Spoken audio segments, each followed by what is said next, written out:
Before we get started, I have a quick favor. I've been self-funding the Finding Genius podcast for 5 years now. I've done over 3,000 episodes. And as you can see on YouTube, we're up over 1 million views on the channel, which is fantastic. The next thing I really want to push on is to get up to 10,000 subscribers. Because once we do, we'll be able to put a donate button and we'll be able to solicit donations to help keep the podcast running and to also get the Finding Genius Foundation moving along. We have a big project studying anxiety, depression, and PTSD and working on a product to help people overcome these problems because I've seen them explode recently after the last 2 years of the whole virus situation. So if you would, please subscribe to the podcast. That would help us tremendously. Give us a thumbs up and check in the description for Buy Me a Coffee. It's about $5. If you could buy me a coffee, I'd really appreciate it. It would help keep the channel going, and I love coffee. Thank you.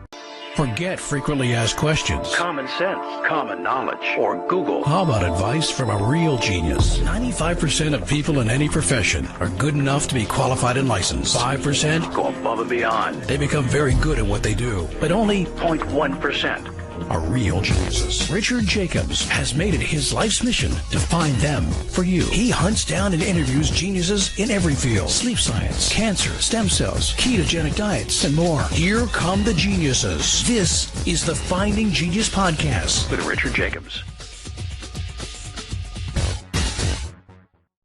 Hello, this is Richard Jacobs with the Finding Genius Podcast. I have Mark Gregory Robson. He's a distinguished professor and an extension specialist of plant biology, faculty director at Rutgers University. So we're going to talk about his work with crops and people and what it means to be an extension specialist. So Mark, thank you for coming. Thank you for having me. Yeah, it sounds like a weird name. Why do they call people that do what you do extension specialists? What are you extending? That's a wonderful question. And, it goes back to the time of President Lincoln. So the land-grant system was formed in 1864. As President Lincoln tried to knit the country back together again, there was the idea with him and Senator Justin Morrill from Vermont to have a public land-grant education system where they would teach everyday folks. Up until that point, the educational system was really for the very wealthy or people that were going into religious work, the clergy. And they decided the common person should have an access to a public education. And so they taught mechanical arts, which we now know as engineering, agricultural production, military science, and things like that. And so it goes back to those early days when each of the states that were part of the Union at the time had a public land-grant school. Here at Rutgers, New Jersey, we're the land-grant college in New Jersey. In New York, it's Cornell. So you have to kind of guess what a Rutgers and a Cornell is. Other places, a little easier. In Iowa, it's Iowa State. In places like North Carolina, it's North Carolina State. So historically, each state has at least one land-grant institution. So after they put the land-grant system in place in the mid-1800s, they realized in the early 1900s that all of this good work that was taking place in the state land-grant schools and the agricultural experiment stations was staying there. It needed to go out and be extended. So it's a very literal use of the term. And so faculty who, there are faculty who teach, faculty who research, and faculty who do extension. So someone like me does a little bit of all three. So I take the science that I do and I extend it into in our case, the farm community. And New Jersey, of course, is a very urbanized state, so urban residents as well. So that's what the word extension means. It literally means to extend the research that took place at the public land-grant institution out into the public. So we like to say, for instance, at Rutgers, we have 9 million students because we have a population of about 9 million people here in New Jersey. Yeah, and from I'm from New York. I haven't been there in a while, but going through New Jersey, the northwest part of New Jersey, like Hunterdon County and all that, seems to be pretty rural. I mean, is there a lot of farming activity there, or is it just confined to the areas that are actually more urban in New Jersey? No, that's a wonderful point. So New Jersey still has about 1/5 of its landmass is open space and still in agriculture. So the majority of the agriculture takes place from Trenton south, so the southern half of the state. And then, as you point out, in Hunterdon and Warren and Sussex County, it's still quite rural as well. The northeastern corner, Hudson, Union, Passaic are our most densely, Essex are our most densely populated counties.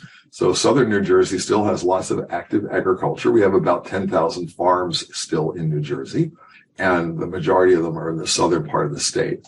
But yes, the northwestern part of the state also has quite a bit of agricultural production. Okay. So what are some of the main projects you're working on? You know, the interesting, things that you're working on that are novel or, that are solving tough problems right now, maybe not run of the mill stuff, but, unusual things. So New Jersey is an interesting place. When the New Jersey Agricultural Experiment Station was put in place at Rutgers in the 1860s, it was put in place, and the first director was Dr. George Hamill Cook. And Dr. Cook wrote in the 1860s about how New Jersey is really the ideal place to have agriculture, the garden state, because it's situated between the markets in Boston and Washington, specifically between New York City and Philadelphia. So, it's a great place because there are markets. You have to grow things that you can sell to large urban centers. And even in the 1860s, that was recognized. So New Jersey has always been a specialty crop place. We grow lots of fruits and vegetables, about 58 different kinds of fruits and vegetables, because we have this market. We have a lot of farm to table operations, farmers markets in urban and peri-urban communities. So, we're not growing, thousands of acres of corn like you do in Nebraska, or soybeans like you have in Indiana. We're growing things that people can consume and eat directly. So that presents some interesting opportunities. The cost of production is significantly higher in a state like New Jersey than some place in the Southwest or the heartland in the Midwest. So some of the problems that we work on because of that are ways to improve production for farmers. And we have what we call precision agriculture. We still have lots of people that have greenhouses. The value of nursery crops in New Jersey is very, very high. People buy ornamental crops. Since we have all these folks in such an urban space, they have yards, and these yards, they have shrubbery and they have bedding plants. There's an opportunity for our farmers to produce those crops and buy them locally. For many years, we pushed, buy local Jersey fresh products, and other states have the same kind of program. So we grow things that people consume directly, as opposed to large agronomic crops like we grow in the Midwest. And also because we're farming in a highly, high value, high land value area, of course, our farmers have pressure to sell it for development. And so one of the things that we've seen over the last few years is New Jersey's had an aggressive farmland preservation program. Farmers sell their development rights to the state so that it will remain in perpetuity as agricultural land. Now, with that in place, it's our job to work with the farmers to make sure they can get, grow crops that are high value, high production. And, you can preserve farmland, but you have to preserve farmers too, Rich. And that's really part of the challenge. The other thing is when you have 9 million. One quick second. Yeah. When you said preserve farmers, not just farmland, so economically, meaning help make it viable for them to produce or to be able to sell enough that they can, again, be profitable. And absolutely. So what's one of the ways that you do that? Well, you do direct marketing. So we have lots of farmers markets. We have lots of places that are pick your own farms, where farmers come in, agritourism. So it's a family event. On the weekend, you take your kids and you go and you pick strawberries, you pick apples, and the experience for the family and for your children. So you say, well, that's pretty straightforward. Well, actually, it's not. There are certain management things you have to have in place. We help advise the farmers, make sure you have adequate insurance, make sure that you've thought about, are you really set up? Do you have the infrastructure in your operation to accommodate maybe, dozens and dozens of hopefully even more people that come in to pick strawberries, to pick pumpkins. It's a great experience unless someone gets hurt. Then, there are serious liability ramifications. So we help farmers in that regard too, help them make choices to see if what they're doing is really going to have a good return on investment. What about non-traditional farming? Not just for food, but I don't know, poinsettias for Christmas. Before we continue, I've been personally funding the Finding Genius podcast for 4.5 years now, which has led to 2,700 plus interviews of clinicians, researchers, scientists, CEOs, and other amazing people who are working to advance science and improve our lives and our world. Even though this podcast gets 100,000 plus downloads a month, we need your help to reach hundreds of thousands more worldwide. Please visit findinggeniuspodcast.com and click on Support Us. We have 3 levels of membership from $10 to $49 a month, including perks such as the ability to see ahead in our interview calendar and ask questions of upcoming guests, transcripts of podcasts you're interested in, the ability to request specific topics or guests, and more. Visit findinggeniuspodcast.com and click Support Us today. Now back to the show. Absolutely. Or, plans to make the house or the garden or the office look nice. Exactly. And so that was my comment a minute ago about the fact we have lots of folks that grow bedding plants and greenhouse growers that grow, everything from petunias and marigolds to hanging baskets, because we have 9 million folks in New Jersey, and many of them are in urban and suburban areas where they have large lawns. Our New Jersey Agricultural Experiment Station has one of the largest turf breeding programs in the country. The turf grass you see on the major baseball and football stadiums is actually bred and developed here in New Jersey. The lawns that you see, the turf industry alone in New Jersey is $500 million. So it's a significant amount of jobs and opportunities for people. But those turf grass varieties are bred here at Rutgers. Yeah, so you have to know what you can do well. We're not going to launch a big corn program here in New Jersey, but we can grow turf grass bedding plants. Some of the first high efficiency, meaning energy efficient greenhouses, were actually developed here. Professor William Roberts developed the double poly greenhouse, where they have an inflatable greenhouse, and that wasn't a Dutch structure, glass greenhouse that had been used since the 1850s in England. But this double poly greenhouse was actually developed at Rutgers by Bill Roberts. And that the plastic greenhouses you see all over the country, the idea and the prototypes were developed here. Why? Because we could grow those things here a long time ago, and other people couldn't because we had the market for it. Yeah, that's pretty neat.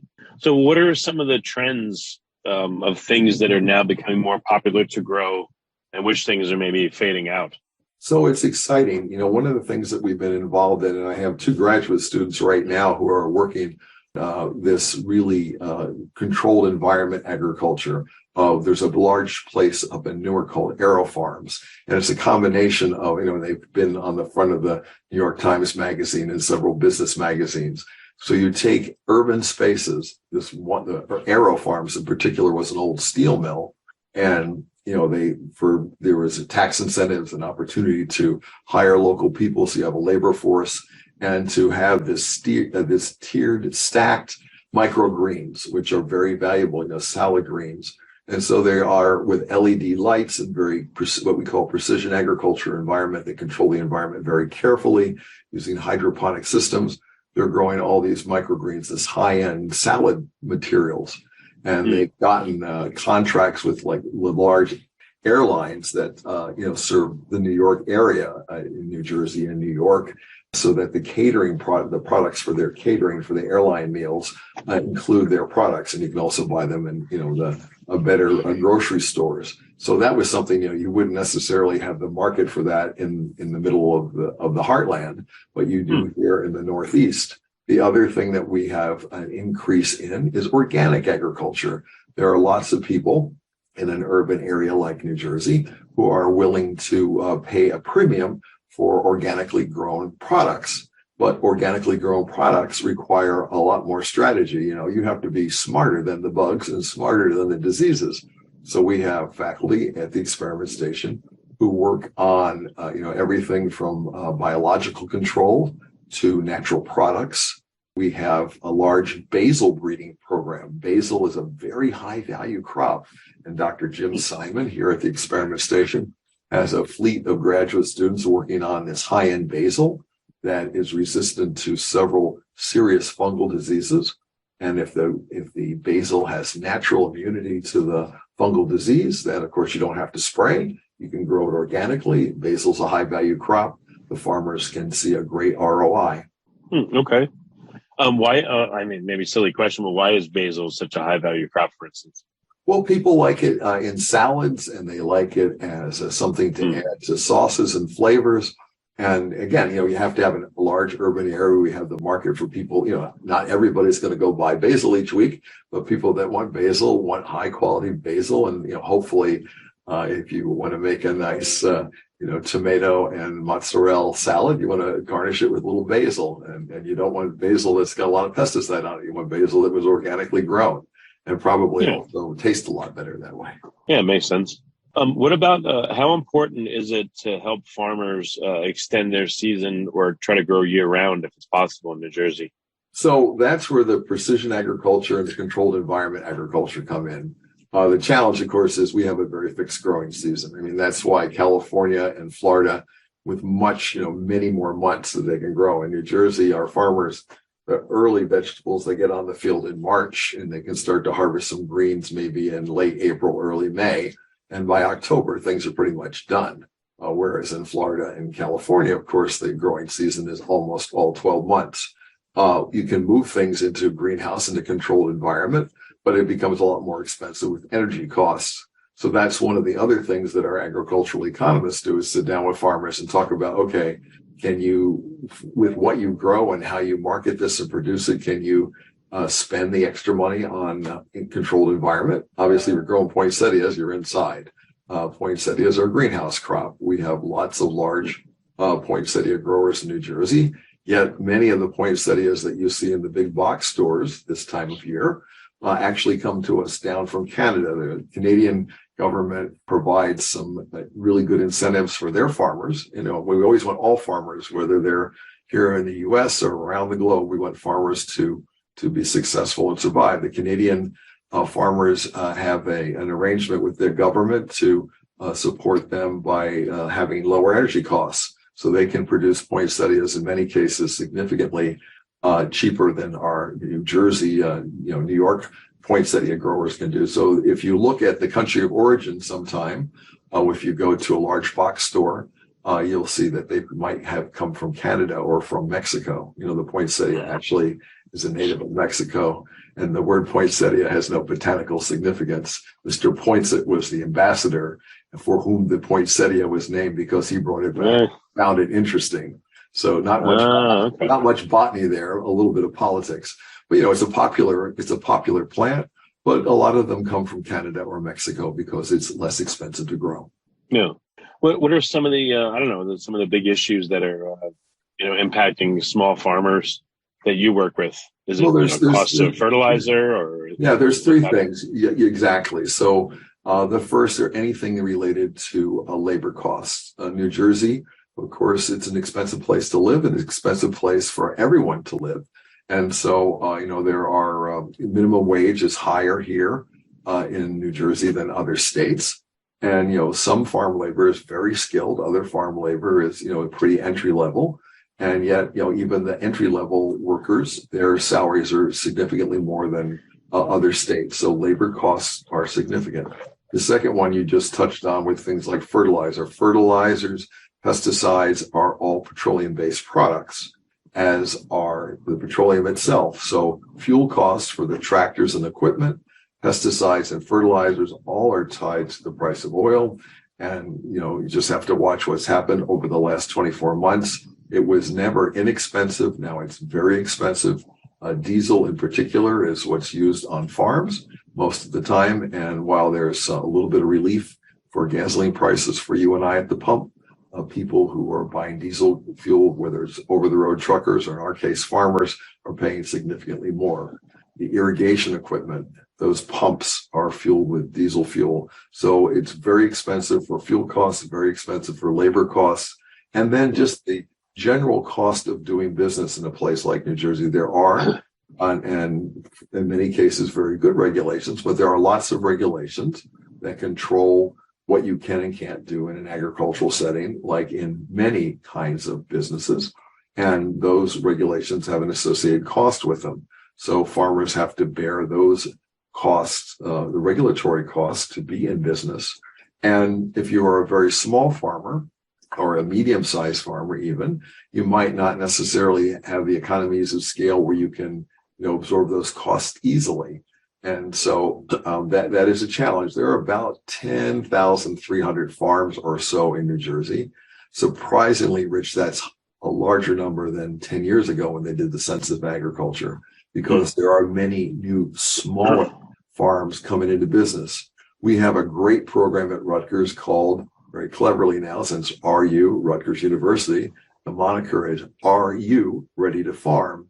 And right now there's a class of about 20 young women and men who have different careers, but have decided, they come from business. One or two came from social sciences. One or two haven't, just finished their high school training and are trying to decide, but they've enrolled in our Are You Ready to Farm? Because they want to start growing their own food. They want to start farming. They want to eventually do it on a commercial level, not just a hobby. But so there are new people entering the farmscape, and so we serve them as well. The average age of a farmer in the United States is something like 57 or 58 years of age. So the traditional farmer, whoever he or she is getting pretty old. But there's a whole new wave of young women and men going into agriculture that are coming in from a different direction. I grew up on a farm. My younger brother was a farmer until he passed away. So, we sort of were born into it. That is not uncommon. But now there's a whole new group of people who maybe they grew up in the Bronx or maybe they grew up in Philadelphia, but they want to farm. They don't want to be an accountant. They don't want to be a school teacher or a mechanic. And so this is a whole new group of people entering this workforce. Something weird came to mind. I don't know, through compost or other methods, is it possible for a farm to generate methane and then in the future have tractors and things like that run off methane? I'm thinking about landfills, methane produced there. Is there a way to do the analog on a farm and then offset some of the energy inputs by doing it that way? So right now we're working on those sorts of things. I think where farmers have made some progress in the short term are two places. One is solar. Lots of our farmers have, because there's been incentives to have solar roofs on their farm buildings, their barns and things. There's a turkey farmer in Mercer County. It's a really interesting operation, and he utilized some of the incentives. So he essentially generates almost all the electricity for his farming operation from the solar panels on the roofs of his turkey barns. There's some farmers that are looking at wind energy in a couple of places. New Jersey is not necessarily ideal for this, but other places are looking at, the opportunity to take advantage of geothermal energy. So the short answer is yes. Now the methane part's a little tricky. So as you know, cows have been identified by the climate change people as being a significant producer of methane. Cows are ruminants. They have 4 stomachs, unlike you and I who have 1.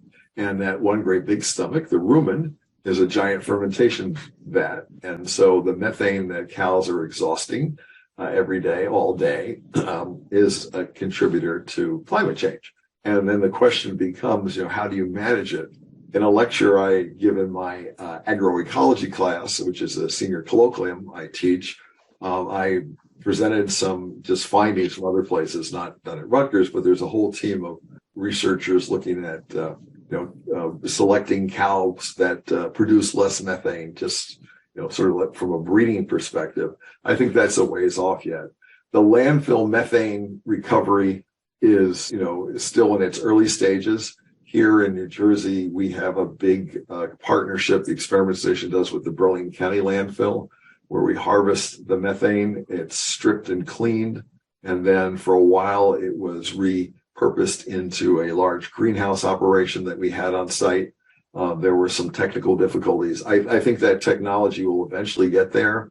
For the animals, one of the things that people do, because animal waste is such a concern as far as runoff and nitrate, nitrogen contamination in water supplies, farmers hold, large farms hold the animal waste in these lagoons. And I think there's going to be technology to incorporate the methane that's off gas from these things, but it's not quite there yet. But it will happen, just not right yet. Any particular projects that you're working on that you think have like very high importance that could change how farming is done in New Jersey?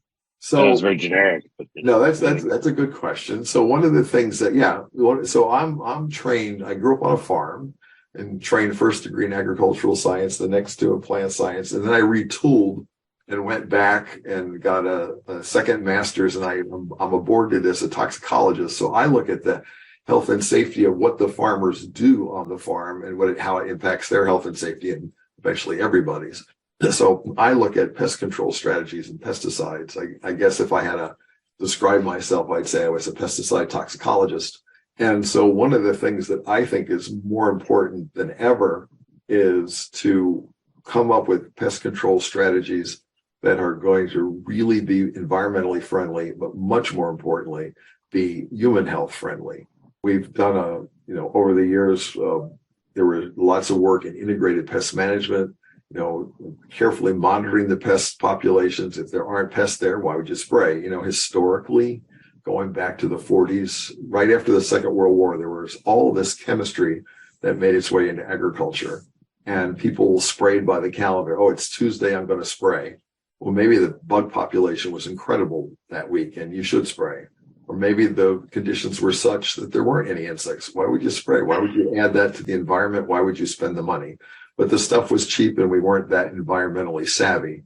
Rachel Carson's book in 1962, Silent Spring, helped us realize we need to be much more on our game with this stuff. So in 2022, we work with the growers to come up with alternatives to chemical pesticide use. Pesticides are still a part of the tool in the toolbox. We just hit 8 billion people last month, according to the United Nations.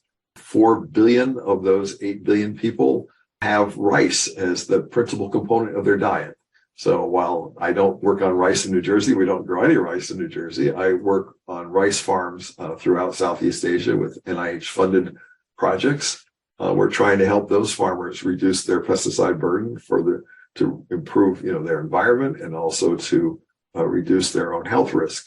So I think for us in New Jersey, and especially my own interest, it's to accurately assess the pest populations and then look for as many alternatives as you can have, including cultural, biological, just taking advantage of the wonderful apps that are built on phones all over the world, to monitor pest populations, to really refine when you apply a pesticide and how much you apply. That's just such an extraordinary tool. One of the most striking things for me was a couple of years ago, I was in Liberia, which is a very poor country. And I was out really in the middle of nowhere, and I met some farmers who had dryland rice and cassava. And, the people lived in very modest situation. I said to the farmer, how do you get your information? And he pulls out his iPhone and shows me the current price of cassava and maize, corn, in his area on his iPhone with an app. And these are folks who, don't have running water, who have very limited exposure to electricity. But the guy had an app, and he had current market prices in his part of the world for these crops. So I think the technology, Rich, whether it's at the most basic level or here in New Jersey, at a more sophisticated level. I visited a farmer this summer, and we're talking, and he goes, "Wait a minute, Dr. Robson." And he pulls out his iPhone and taps it 3 times. I just thought he needed to take a call. And I said, "No problem." He goes, "I don't want you to think I'm being rude." He goes, "I just changed. I was irrigating this field, and now I'm irrigating this field. And I just had to, reprogram it so that they shifted. He had all this micro irrigation, trickle irrigation. I just had to switch it to the other field," which this is the kind of stuff that is high efficiency, improves the ROI, reduces the environmental impact, and it's utilizing technology. Agriculture has always been one of the early adapters of technology because it's always paid dividends for farmers. So that's what I think is exciting, is to monitor pests, to really spray. If there's, use a drone. If there's one little part of your 100-acre field that has an infestation, you spray that one little part of the field. That's a big deal. Okay. Yeah, makes sense. Well, very good. Well, what's the best way for people to find out more about your work and to get in touch if they, if you can help them, if they have need for help, Sure. or they just want to find out more about what's possible? Yeah, so in every state we have an examiner station. So, if you're in New York, you would go on the Cornell website. If you are in Pennsylvania, the Penn State website, or here in New Jersey, the Rutgers website. So wherever you live, you can just go online and type in, the land grant college, and or Land Grant University now, and they'll tell you who it is. And then you would go to their agricultural experiment station, and you can find out who the resources are. We are, publicly supported. We are available to citizens. Their tax dollars support our work. So I won't say we're available for free because you paid for it through your taxes. But state experiment stations are there to serve the citizens in their different states, and this is an opportunity for people to do that.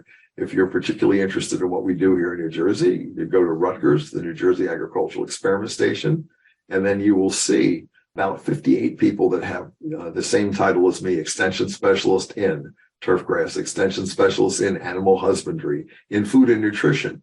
We go way beyond just working with farmers. We have extension faculty that work with populations in very urban areas to help mom get the best bang for her buck with the supplemental nutrition programs, SNAP. In the old days, we called these things food stamp programs, but now it's more appropriately described as supplemental nutrition assistance programs. So whether you are trying to have the most efficient way to utilize your supplemental help for better nutrition, or you want to go ahead and grow a better lawn in your yard, or you're someone who wants to start farming and grow an apple orchard, you can go to the agricultural experiment station in your state and look at the list of specialists. If you're interested in what I do, it's just real easy. It's Robson, ROBSON, at Rutgers, RUTGERS.edu. And I would be delighted to try and help you, or more importantly, direct the folks to the folks that could help them. Excellent. Well, thank you very much, Mark, for coming on the podcast. It's been a very good call, and I appreciate it. Well, thank you for taking the time to visit. I hope that it was useful, and I appreciate your time as well. Thank you. You've been listening to the Finding Genius podcast with Richard Jacobs. If you like what you hear, be sure to review and subscribe to the Finding Genius podcast on iTunes or wherever you listen to podcasts. And want to be smarter than everybody else? Become a premium member at findinggeniuspodcast.com. This podcast is for information only. No advice of any kind is being given. Any action you take or don't take as a result of listening is your sole responsibility. Consult professionals when advice is needed.